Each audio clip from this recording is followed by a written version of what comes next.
Bonjour à toutes et tous, voici ma vieille échelle des quintes.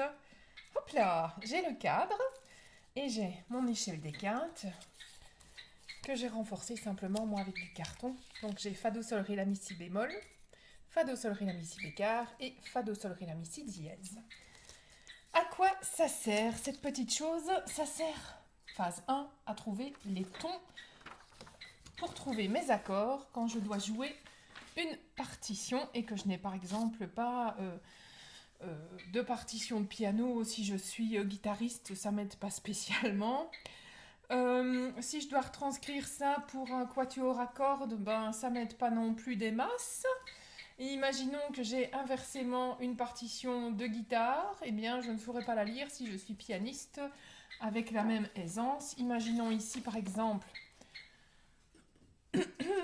que je veuille accompagner cette partition américaine de Cole Porter. J'ai ici des F6, F machin, G, C, etc. Je ne sais pas ce que ça veut dire, mais je voudrais bien trouver la tonalité. Comment est-ce que je fais? Je regarde ce qu'il y a à la clé dès le début et j'essaye de trouver la fin de la partition. Alors la fin de la partition, vous allez me dire c'est là. Eh ben non, parce que j'ai un da capo, donc la fin, elle est là où il y a la double barre.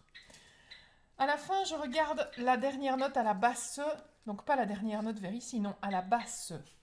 Donc si vous êtes instrumentiste et que vous jouez en harmonie ou en fanfare ou que sais-je d'autre, c'est bien la note de la basse de votre instrument ou de l'instrument le plus bas de l'harmonie ou de la fanfare que vous devez regarder.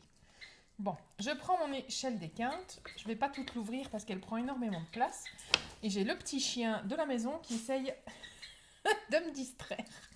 Donc j'ai un bémol à la clé, je fais bouger mon échelle des quintes pour avoir un bémol. Est-ce que là j'ai un bémol? Non. J'en ai un peu de trop là. Est-ce que là j'ai un seul bémol? Non. J'en ai encore un peu de trop. Je vais continuer à bouger. Ah, là j'ai un bémol. Le voilà, la deuxième note, elle est ici. Donc je suis soit en fa majeur, soit en ré. Hop là, voilà, en ré mineur.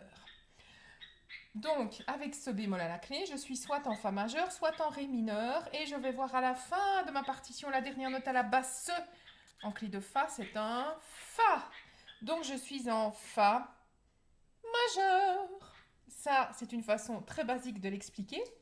Je suis d'accord, mais c'est quand même vachement plus simple que de se balader avec des difficultés dans sa petite tête. Ceci, c'est l'outil pour y arriver. Mon fa, deuxième note, c'est la tonique majeure. Alors imaginons qu'un jour vous oubliez. Quand on est majeur, on peut vivre à deux, en couple, en amoureux. Donc c'est la deuxième note. Quand on est petit, on est mineur, on compte sur les doigts de la main. Et le maximum de doigts qu'on a, c'est 5. Donc quand on dit un petit à quel âge? J'ai 5 ans. Maintenant, pour vous montrer que ça marche, pas que juste avec une partition américaine, je prends une chanson, je fais la même chose. Donc, je trouve ce qu'il y a à la clé. À la clé, il n'y a rien du tout. Et la dernière note de la basse à la fin de la partition, cette note-là, c'est un Do. Donc, j'ai rien à la clé. Alors, si je prends ici, voilà, est-ce que ça marche? Non, là j'ai des dièses, ça marche pas. Il n'y a pas de dièse à la clé. Si je vais vers mes bémols, est-ce que ça marche? Ben non, j'ai pas de bémol à la clé non plus. Hop là.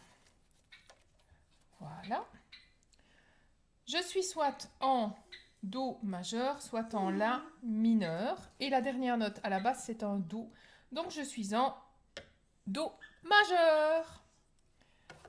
Troisième exemple. Là, je prends une partition d'orgue. On va prendre celle-ci pour changer. Ouh là là, 1, 2, 3, 4 bémols. 4 bémols. Si je fais ça, je vais retirer pour avoir 4 bémols. 1, 2 bémols, 3 bémols, 4 bémols. Donc je suis soit en La bémol majeur, soit en Fa mineur. La bémol majeur, Fa mineur. Je vais voir à la fin de ma partition. Et cette note, c'est un, attention, c'est en clé de Fa, c'est un La bémol. Je suis donc en La bémol majeur. Si je prends toujours dans le même livre On va prendre quelque chose avec des dièses, pour voir un peu comment on fait avec des dièses, voilà. Ouh là là, là il y a plein de dièses. Il y a des reprises, mais il n'y a pas de da capo. Donc la dernière note, logiquement, elle est ici. Et cette note, elle s'appelle, donc les do fa, elle s'appelle un mi. Je prends mon échelle des quintes. À la clé, je regarde combien j'ai de dièses. J'en ai 1, 2, 3, 4. Je prends mon échelle des quintes et je la fais bouger jusqu'à arriver à 4 dièses. Sur le piano, c'est pas simple. Alors, je suis soit en mi majeur, soit en do dièse mineur. Donc, s'il y a un dièse ou un bémol, je dois le dire dans le nom de ce que je vois. Donc, je suis soit en mi majeur ou en do dièse mineur. Et la dernière note, c'est un mi. Donc, je suis en mi majeur. Et voilà, c'est tout. Et à partir des tonalités, je sais trouver mes accords. Et sur les accords, je peux construire plein de couleurs différentes pour rendre la musique intéressante et agréable à écouter.